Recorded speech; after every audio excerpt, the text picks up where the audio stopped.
ಕ್ರೈಸ್ತ ಮಕ್ಕಳಿದ್ದಾರೆ, ಕ್ರಿಶ್ಚಿಯನ್ ಇದ್ದಾರೆ. RC 7C ಅನ್ಬೇಡಿ, ಕೇಳಿಸ್ಕೊಳ್ಳಿ ಫಸ್ಟ್. 2 ರೀತಿಯ ಕ್ರಿಶ್ಚಿಯನ್ಸ್ ಇದ್ದಾರೆ. ಒಂದು ಗುಂಪಿನ ಕ್ರೈಸ್ತರು ಥರ್ಮೋಮೀಟರ್ ಕ್ರಿಶ್ಚಿಯನ್, ಇನ್ನೊಂದು ಗುಂಪಿನ ಕ್ರಿಶ್ಚಿಯನ್ ಥರ್ಮೋಸ್ಟಾಟ್ ಕ್ರಿಶ್ಚಿಯನ್.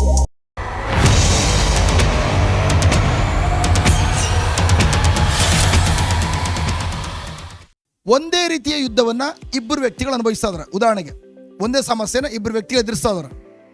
ಒಬ್ಬರು ಆ ಸಮಸ್ಯೆಗಳ ಎಲ್ಲವನ್ನ ಗೆದ್ದು ವಿಜಯಶಾಲಿಯಾಗಿ ಹೊರಗಡೆ ಬಂದು ದೇವರ ಮಹಿಮೆ ಅನುಭವಿಸುತ್ತಾ ದೇವರು ಕೊಂಡಾಡ್ತಾ ಇರ್ತಾನೆ. ಇನ್ನೊಂದು ವ್ಯಕ್ತಿ ಅವನ ಆ ಸಮಸ್ಯೆ ಮಧ್ಯೆ ಸೋತೋಗಿ ಇನ್ನು ಮೊದಲೇನು ಸಮಸ್ಯೆ ಇತ್ತು ಅದಕ್ಕಿಂತಲೂ ಅಧೋಗತಿಗೊಟ್ಟು ಹೋಗ್ತಾನೆ. ಇಬ್ಬರು ವ್ಯಕ್ತಿಗಳು ಇಬ್ಬರು ಧ್ಯಾನ ಕೂಡಕ್ಕೆ ಬಂದಿದ್ದಾರೆ. ಇಬ್ಬರು ವ್ಯಕ್ತಿಗಳು ಒಂದೇ ಥರ ಸಮಸ್ಯೆ ಇದೆ. ಬಟ್ ಯಾಕೆ ಇಬ್ಬರು ವ್ಯಕ್ತಿಗಳಲ್ಲಿ ಒಂದೇ ಥರ ಸಮಸ್ಯೆ ಇದ್ರು ಕೂಡ, ಅವರು ಒಂದೇ ದೇವರು ನಂಬಿದ್ರು ಕೂಡ, ಅವರು ಒಂದೇ ಧ್ಯಾನ ಕೂಡಕ್ಕೆ ಬಂದಿದ್ರು ಕೂಡ, ಯಾಕೆ ಫಲಿತಾಂಶಗಳು ವ್ಯತ್ಯಾಸವಾಗಿದೆ? ಒಬ್ಬ ಜಯವನ್ನು ಪಡ್ಕೊಂಡು ಮೇಲ್ಮಟ್ಟಕ್ಕೆ ಹೋದ, ಇನ್ನೊಬ್ಬ ಇರುವ ಮಟ್ಟದಿಂದ ಕೆಳಮಟ್ಟಕ್ಕೆ ಹೋಗ್ತಾ ಇದ್ದಾನೆ, ನಾಶವಾಗಿ ಹೋಗ್ತಾ ಇದ್ದಾನೆ. ಯಾತಕ್ಕೆ? ಏನು ವ್ಯತ್ಯಾಸ? ಯಾಕೆ ಬೇರೆ ಬೇರೆ ರಿಸಲ್ಟ್ಗಳು ಬಂದಿದೆ? ನಾನು ಹೇಳಿದ ಅರ್ಥ ಆಗ್ತದೆಯಾ? ಇಬ್ಬರು ಒಂದೇ ಸಮಸ್ಯೆ ಬಂದಿದೆ, ಇಬ್ಬರೂ ದೇವರ ಬಳಿಗೆ ಬಂದರು, ಇಬ್ಬರೂ ದೇವರ ವಾಕ್ಯ ಆಲಿಸಿದ್ರು, ಇಬ್ಬರು ನೋಟ್ಸ್ ಬರ್ಕೊಂಡ್ರು, ಇಬ್ಬರು ಕೂಡ ಇಲ್ಲಿ ಆರಾಧನೆ ಮಾಡಿದ್ರು, ಇಬ್ಬರು ಕೂಡ ಹಿಂತಿರುಗಿ ಹೋದ್ರು.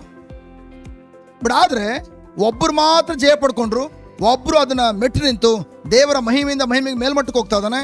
ಆದರೆ ಇನ್ನೊಂದು ವ್ಯಕ್ತಿ ಆ ಸಮಸ್ಯೆ ಮಧ್ಯದಲ್ಲಿ ಬಿದ್ದು ಒದ್ದಾಡ್ತಾ ಕೊನೆಗೆ ಅವನ ಕಥೆಯನ್ನು ಮುಗಿಸ್ಕೊಂಡ. ಒಂದು ವ್ಯಕ್ತಿ ಆ ಪರಿಸ್ಥಿತಿಗಳನ್ನು ದೇವರ ಮಹಿಮೆಗಾಗಿ ಉಪಯೋಗಿಸ್ಕೊಳ್ತಾ ಇದ್ದಾನೆ, ಇನ್ನೊಂದು ವ್ಯಕ್ತಿ ಆ ಪರಿಸ್ಥಿತಿಗಳನ್ನು ತಾನು ಸಂಪೂರ್ಣ ನಾಶವಾಗ್ಲಿಕ್ಕಾಗಿ, ನಷ್ಟಪಟ್ಟು ಹೋಗ್ಲಿಕ್ಕಾಗಿ ಬಳಸ್ಕೊಳ್ತಾ ಇದ್ದಾನೆ. ಯಾಕೆ ಈ ವ್ಯತ್ಯಾಸ? ನನ್ನ ಪ್ರಿಯ ಸಹೋದರ ಸಹೋದರಿಯರೇ, ಈ ಟಾಪಿಕ್ ನಿಮ್ಗೆ ಅರ್ಥ ಆಯ್ತಾ? ಸಮಸ್ಯೆಗಳು ಬಂದಾಗ ನೀವು ಕಿರ್ಚಾಡೋದಿಲ್ಲ. ಸಮಸ್ಯೆ ಬಂದ ತಕ್ಷಣ ಮನೇಲಿ ಯಾರೋ ಮಾತಾಡೋರು ಅಂತೇಳಿ ಓಡಿ ಹೋಗಿ ನೀನು ಮಾಡ್ತೀನಿ ಟುಂಟು ನೋಡ್ಕೊ ಬರೋದಿಲ್ಲ. ಬದಲಾಗಿ ಅದರ ಮಧ್ಯದಲ್ಲಿ ಅವನು ಎಂಜಾಯ್ ಮಾಡ್ತಾನೆ. ಟುಂಟು ನೋಡಿದಾಗ ಮೈ ಗಾಡ್ ಹಿಂಗ್ ಮಾಡೋ ವ್ಯಕ್ತಿ ಮೈ ಗಾಡ್ ಸಮಸ್ಯೆ ಮಧ್ಯದಲ್ಲಿ ಅಲ್ಲ ದ ಶಿಖೋ ರಾಬ ಲಿಖ ದೇಬ ಆಹಾ ಲೋ ದೋ ಶಿಖೋ ಆಹಾ. ಇದಾಗಿದೆ ಪರಲೋಕದ ದ್ರಾಕ್ಷರಸ ಕುಡಿದಂಥ ವ್ಯಕ್ತಿ ಅನುಭವಿಸುವಂಥ ಕಾರ್ಯ. ಯಾಕೆ ಪ್ರಿಯರ ಆ ವ್ಯತ್ಯಾಸ? ಒಂದು ವ್ಯಕ್ತಿ ವಿನಾಶವಾಗಿ ಹೋಗ್ತಾ ಇದ್ದಾನೆ, ಇನ್ನೊಂದು ವ್ಯಕ್ತಿ ಜಯಕ್ಕೆ ಮೇಲ್ಮಟ್ಟಕ್ಕೆ ಹೋಗ್ತಾ ಇದ್ದಾನೆ. ವ್ಯತ್ಯಾಸ ಏನು? ನನ್ನ ಪ್ರಿಯ ಸಹೋದರ ಸಹೋದರರೇ, ಪ್ರೈಸ್ ಗಾಡ್, 2 ರೀತಿಯ ಕ್ರೈಸ್ತ ಮಕ್ಕಳಿದ್ದಾರೆ, ಕ್ರಿಶ್ಚಿಯನ್ ಇದ್ದಾರೆ. RC 7C ಅನ್ಬೇಡಿ, ಕೇಳಿಸ್ಕೊಳ್ಳಿ ಫಸ್ಟ್. 2 ರೀತಿಯ ಕ್ರಿಶ್ಚಿಯನ್ಸ್ ಇದ್ದಾರೆ. ಒಂದು ಗುಂಪಿನ ಕ್ರೈಸ್ತರು ಥರ್ಮೋಮೀಟರ್ ಕ್ರಿಶ್ಚಿಯನ್, ಇನ್ನೊಂದು ಗುಂಪಿನ ಕ್ರಿಶ್ಚಿಯನ್ ಥರ್ಮೋಸ್ಟಾಟ್ ಕ್ರಿಶ್ಚಿಯನ್. ಎಲ್ರು ಹೇಳೋಣ, thermometer thermostat, thermometer thermostat. But ಆದರೆ ನೀವು ಯಾವ ಗುಂಪಿಗೆ ಸೇರಿದ್ದೀರಿ ಈಗಲೇ ಯೋಚನೆ ಮಾಡಬೇಡಿ. ಯಾಕೆ ನಿಮ್ಗೆ ಏನು ಗೊತ್ತಿಲ್ಲ, ಥರ್ಮೋಮೀಟರ್ ಅಂದ್ರೂ ಗೊತ್ತಿಲ್ಲ, ಥರ್ಮೋಸ್ಟಾಟ್ ಅಂದ್ರೂ ಗೊತ್ತಿಲ್ಲ. ನನ್ನ ವ್ಯೂವರ್ಸ್ ಮೇಲೆ ನೀವು ಕ್ವಶನ್ ಮಾಡ್ಕೊಳ್ಳಿ, ನಾನು ಯಾವ ಗುಂಪಿಗೆ ಸೇರಿದ್ದೇನೆ. ಯಾಕಂದರೆ ಯಾವ ವ್ಯಕ್ತಿ ಥರ್ಮೋಮೀಟರ್ ಕ್ರಿಶ್ಚಿಯನ್ ಆಗಿದ್ದಾನೋ ಅವನ ಗತಿ ಅಧೋಗತಿಗೆ ಹೋಗ್ತದೆ. ಅವನು ಏಸಪ್ಪ ನಂಬಿರ್ಬೋದು, ಧ್ಯಾನ ಕೂಡಕ್ಕೆ ಬರ್ಬೋದು, ಡೈಲಿ ಪ್ರಾರ್ಥನೆ ಮಾಡ್ಬೋದು. ಥರ್ಮೋಮೀಟರ್ ಮೈಂಡ್ ಸೆಟ್ಟನ್ನು ಹೊಂದಿರೋ ವ್ಯಕ್ತಿ ಅವನು ಯಾವತ್ತೂ ಕೆಳಮಟ್ಟಕ್ಕೆ ಹೋಗ್ತಾನೆ.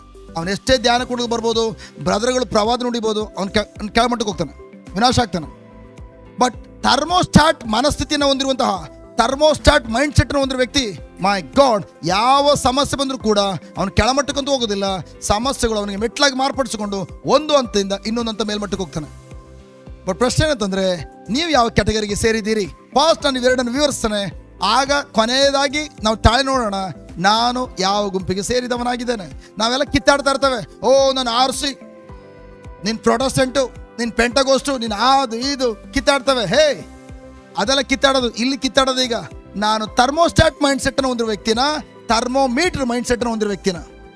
ಹಲೋ, ನೀವು ಈವನ್ ರೋಮನ್ ಕಥೋಲಿಕ್ ಕ್ರೈಸ್ತರಾಗಿರ್ಬೋದು ನಾವು, ಅಥವಾ ಇನ್ನೊಬ್ರು ಹೇಳ್ಬೋದು ನಿಮಗೆ ಅಲ್ಲಿ ನೀರಲ್ಲಿ ಮುಳುಗಿಸಿಲ್ಲ, ನಮ್ಮಲ್ಲಾದ್ರೂ ನೀರಲ್ಲಿ ಮುಳುಗಿದ್ದೀವಿ, ನಾವು ರಕ್ಷಣೆ ಹೊಂದಿದ್ದೀವಿ.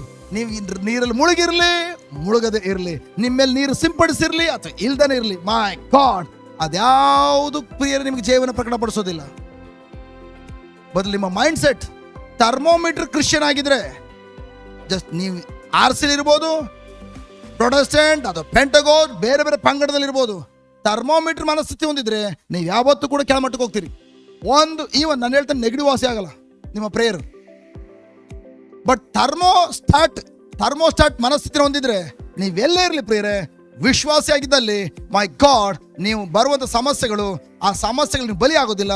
ಆ ಸಮಸ್ಯೆಗಳನ್ನು ಬಡಿದು ಬಾಯಿಗೆ ಹಾಕ್ಕೊಂಡು ಅದನ್ನು ಮೆಟ್ಲಾಗಿ ಮಾರ್ಪಡಿಸಿಕೊಂಡು ಒಂದು ಹಂತದಿಂದ ಇನ್ನೊಂದು ಹಂತ ಮೇಲ್ಮಟ್ಟಕ್ಕೆ ದೇವರ ಮಹಿಮೆಯನ್ನು ಅನುಭವಿಸ್ಲಿಕ್ಕೆ ಹೋಗ್ತೀರಿ. Hallelujah, hallelujah.